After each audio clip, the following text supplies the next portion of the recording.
Assalamualaikum warahmatullahi wabarakatuh. Halo semua, perkenalkan nama saya Janatun Naim dengan NIM 4401419056. Pada kesempatan kali ini kita akan belajar bersama tentang protista.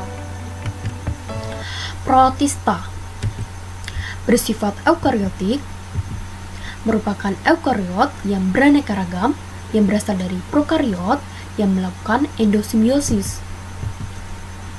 Kingdom protista bersifat polifiletik, yang artinya anggotanya berasal dari berbagai jenis nenek moyang. Ciri-ciri umum protista: yang pertama ada eukariotik, uniseluler atau multiseluler koloni, umumnya bersifat aerob. Karena bersifat polifiletik, secara garis besar protista dibagi menjadi 3. Yang pertama, protista mirip jamur. Yang kedua, protista mirip tumbuhan. Yang ketiga, protista mirip hewan. Pertama, kita akan membahas tentang protista mirip jamur. Protista mirip jamur dibagi menjadi myxomycota dan oomycota. Myxomycota atau jamur lendir memiliki ciri heterotrof, aseluler, berpigmen. Jamur lendir berpigmen kuning, hijau, atau warna terang lain. Alat gerak berupa basiopodia atau flagellum.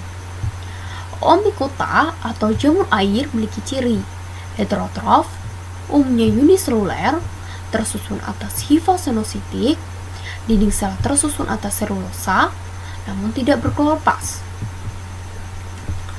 Protista mirip tumbuhan disebut sebagai fitoplankton uniseluler atau alga, ganggang, multiseluler. Ciri umum dapat kita lihat pada gambar tersebut.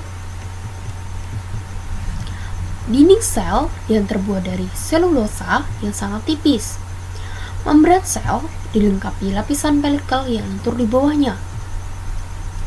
Kloroplas, organel yang mengandung pigmen fotosintetik untuk fotosintesis. Granula penyimpanan tersebar di dalam kloroplas. Digunakan untuk menyimpan karbohidrat atau pati.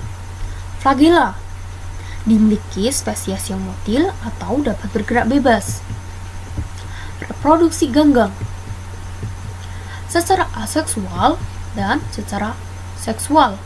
Secara aseksual, pembelahan biner, fragmentasi, dan pembentukan zoospora. Sedangkan secara seksual, dengan pembentukan zigot secara isogami, gamet jantan dan betina ukurannya sama. Selanjutnya secara anisogami, gamet jantan dan betina ukurannya berbeda. Dan yang terakhir secara ogami, gamet berupa sel sperma dan sel telur. Klasifikasi ganggang berdasarkan pigmen fotosintetik dan bentuk cadangan makanan. Filum Euglenophyta, bentuk cadangan Paramilum. Filum Chlorophyta, bentuk cadangan amilum atau pati dan minyak. Rhodophyta, bentuk cadangan makanan tepung fluorid. Filum Pyrophyta, bentuk cadangan amilum atau pati. Filum Phaeophyta, bentuk cadangan laminarin. Filum Chrysophyta, bentuk cadangan leukosin dan laminarin. Filum Bacillariophyta, bentuk cadangan makanan leukosin. Protista mirip hewan. Disebut sebagai zooplankton uniseluler atau protozoa multiseluler. Ciri umum protozoa: yang pertama, uniseluler. Yang kedua, memiliki alat gerak yang dapat berupa pseudopodi, merupakan juluran sitoplasma yang terjadi akibat gerakan ektoplasma dan endoplasma yang merupakan mikrofilamen. Yang kedua, ada flagel, merupakan bulu cambuk yang merupakan juluran mikrotubulus. Flagel berukuran besar dan jumlahnya sedikit. Yang ketiga, terdapat silia, merupakan bulu getar yang merupakan juluran mikrotubulus. Silia berukuran kecil dan jumlahnya banyak dan tersebar. Reproduksi dilakukan secara aseksual dan seksual. Secara aseksual dilakukan dengan pembelahan biner, sedangkan secara seksual dilakukan dengan konjugasi. Klasifikasi protozoa berdasarkan alat geraknya. Yang pertama, film Rhizopoda, alat gerak Pseudopodia. Yang kedua, Flagellata, alat gerak flagel. Yang ketiga, Ciliata, alat gerak silia. Yang keempat, Sporozoa tanpa alat gerak. Klasifikasi protozoa. Yang pertama, Rhizopoda, yaitu merupakan protozoa sederhana yang bergerak dengan Pseudopodia. Struktur sel Rhizopoda dapat kita lihat terdapat vakula makanan, endoplasma, vakula kontraktil, centriole, inti sel, ektoplasma, dan Pseudopodia. Ciri Rhizopoda: uniseluler, heterotrof, bergerak dengan Pseudopodia secara amoeboid, reproduksi secara aseksual dengan pembelahan biner.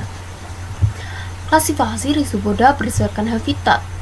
Yang pertama, ada Ectoamoeba, hidup bebas di daerah lembab dan bukan detritivor.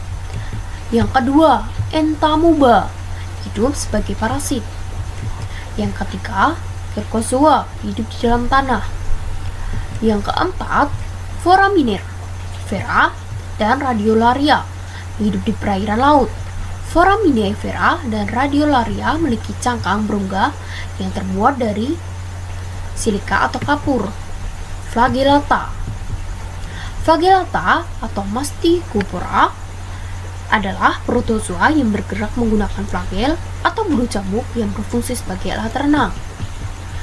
Ciri Flagellata: uniseluler, autotrof atau heterotrof, umumnya parasit, bergerak dengan flagel dengan berenang, reproduksi secara aseksual dengan pembelahan biner. Klasifikasi flagella berdasarkan profil. Yang pertama, Phytoflagellata.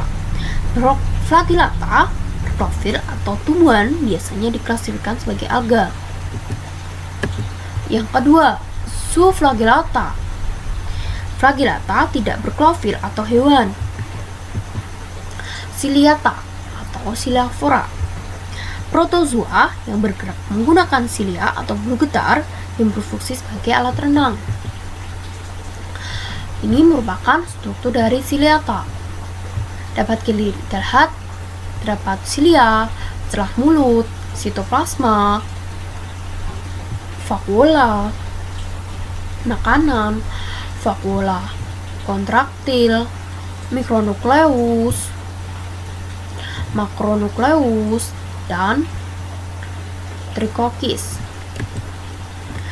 Ciri Ciliata: uniseluler, heterotrof, bergerak dengan silia.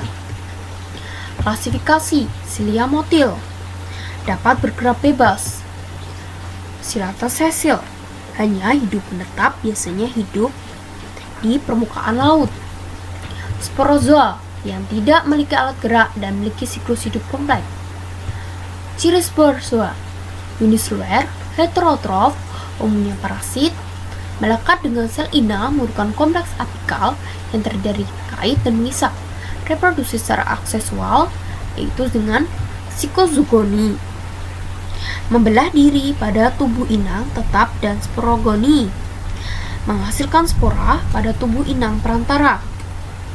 Reproduksi seksual dengan peluburan mikrogamet betina dan mikrogamet jantan.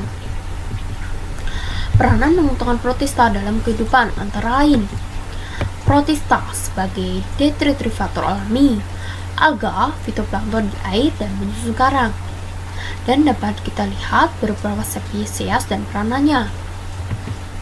Selanjutnya, peranan merugikan protista dalam kehidupan antara lain: Neurophyta, kematian ikan akibat ratite, Entamoeba coli, diare. Dapat kita lihat spesies dan penyakit. Berikut ada referensi untuk membuat video. Terima kasih. Apabila terdapat kesalahan, saya mohon maaf. Wassalamualaikum warahmatullahi wabarakatuh. Semoga video tersebut dapat